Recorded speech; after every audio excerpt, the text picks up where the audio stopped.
On the outskirts of a small post-industrial revolution town called Shadowbrook, there is a teacher named Riktor and his apprentice Claire. He is teaching her the ways of the hunt. Just recently, they saved an unsuspecting family from a bone fairy and brought it back to their shack secluded in the forest. But their battle has only just begun, and the night is to be much more treacherous.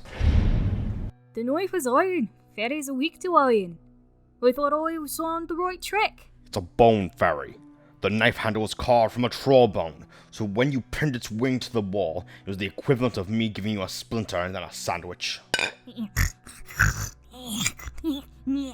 And that's enough to make you mutate and get all freaky? They get nourishment just from small children's teeth.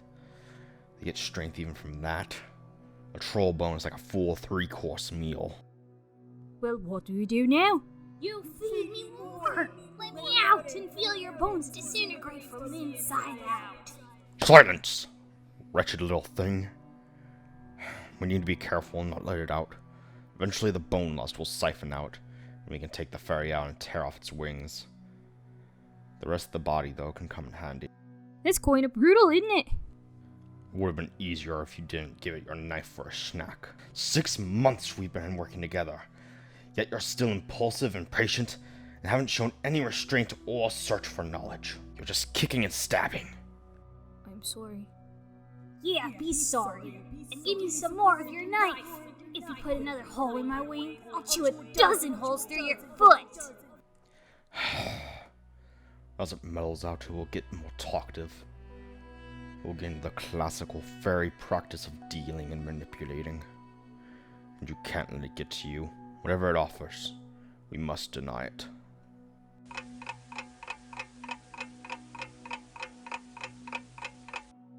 Ugh, I'm hungry again. Somebody feed me. I think it's time we can put this thing down. I can hold the jar for you, Mr. Richter.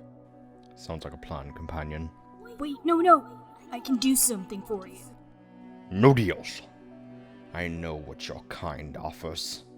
Nothing but death and deception. Wait a tooth-aching moment. Richter has a ravage wind? I know you. What's that thing saying? Nothing for a child like you to worry about. Child? I'm 20 years old. Now why does that creep know your name? Stop asking. You're letting it get in your head. I'll explain after. Explain how you led to a whole town's death.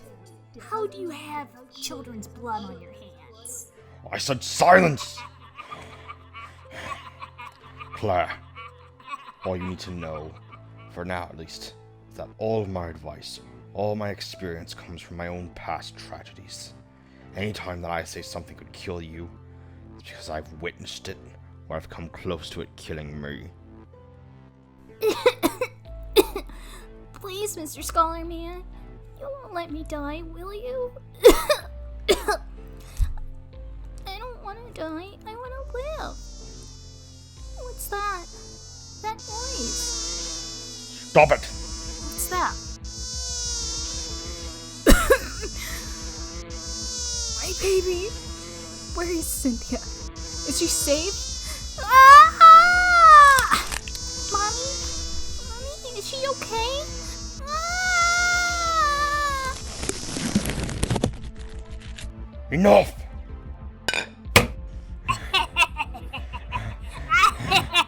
Were those real people you imitated? Yes, they were real people. This is what fairies and fae do. Like I said, they intimidate you until they can convince you they have something to offer you, something that you want. Or just get in your head and confuse you until you don't know what you're agreeing to. They twist your words around without you even knowing what's about to happen. Then what happened? Who were they? First, make sure you keep in mind, those were not people. That was mimics, produced from the small devil. The real citizens are long dead. A few years ago, in the earlier stages of my journey. I visited a superstitious village to do research, but it had come down with a plague. I was out searching for herbs to help. I found some sprites. They said they could help. They said they could take all the town's pain away. I said no at first because of course I was suspicious of an offer that was too good to be true. But when I went back to the village, it somehow just got worse and worse. They were crying.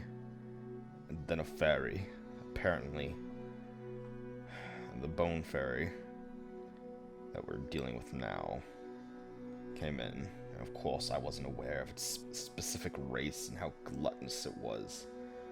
But it said it could take away all the town's pain in exchange for 1,000 bones, just a meal, something to keep it fed for a while.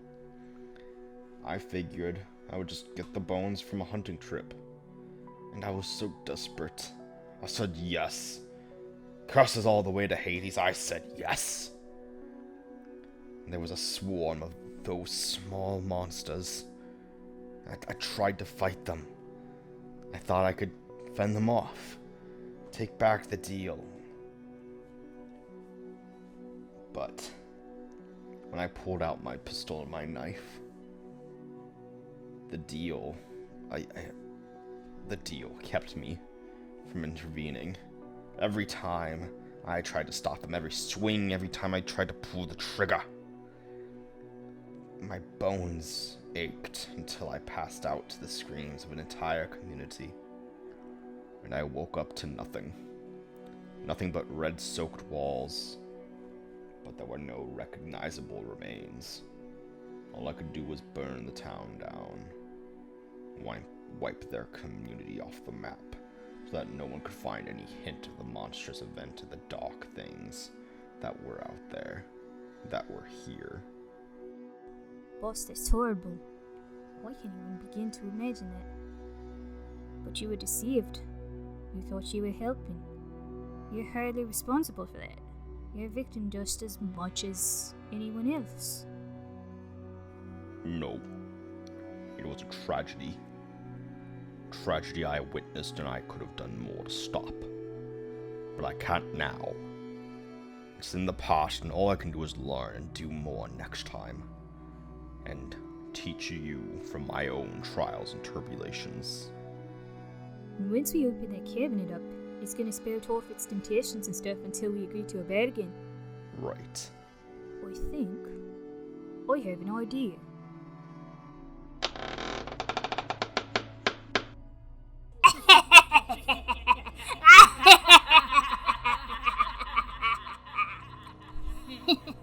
Ready to make a deal and let me out? What do you want? Ideally, chewing through Riktor's skulls and eating off each of your fingers individually. But since that might be a hard sell, I'll take getting out of this jar. So what will that go for? We will let you out of the jar after you grant us 3 wishes. Really? The classic? Ha! Well, I am no genie, so I have some limitations. The classic no raising the dead, so can't bring back those children. No making someone fall in love. And due to my own limitations, limited insight to the future. Can only be sicked on, 3 people per wish. So no gold out of nothing. Oh, and no wishing for me to kill myself. Got it? Long as you promise not to leave till wishes are granted. Claire! Deal. Now get me out! 5 hours is a long time to be stuck in a jar. Jerks. Okay, what do you got for wishes? By the way, Ricky boy, Claire made the deal, so she makes the wishes. Fine. But just you know, this whole cabin is filled with weapons I can use to kill you. And you aren't juiced anymore. So step lightly. Ick downer. Okay, shoot, kid. First one. Rip out your own limbs and teeth. Anything you can use to hurt someone. What? The deal was... The deal was you can't kill yourself.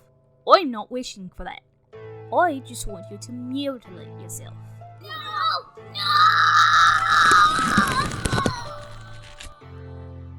Well, that's disgusting. Indeed. Fine. What is your next demand, you bitch? Tear out your wings and leave them on the table. You. Do it.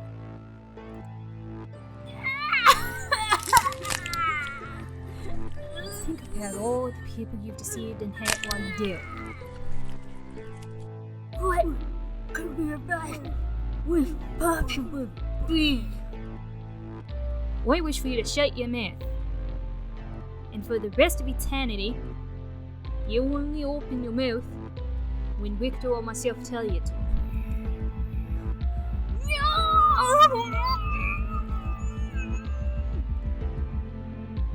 And as per the deal, you're free from that jar. And now, you go in this jar, and back in my cabinet. In case we ever need an answer to a question a mystical being like yourself might know.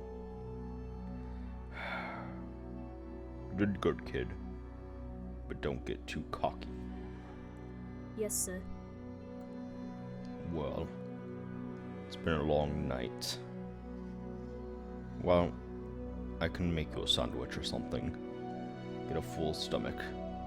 Tomorrow there will probably be some other abomination to kill, catch, or study. Yeah, boss. That sounds nice. 1, 2, 3, and...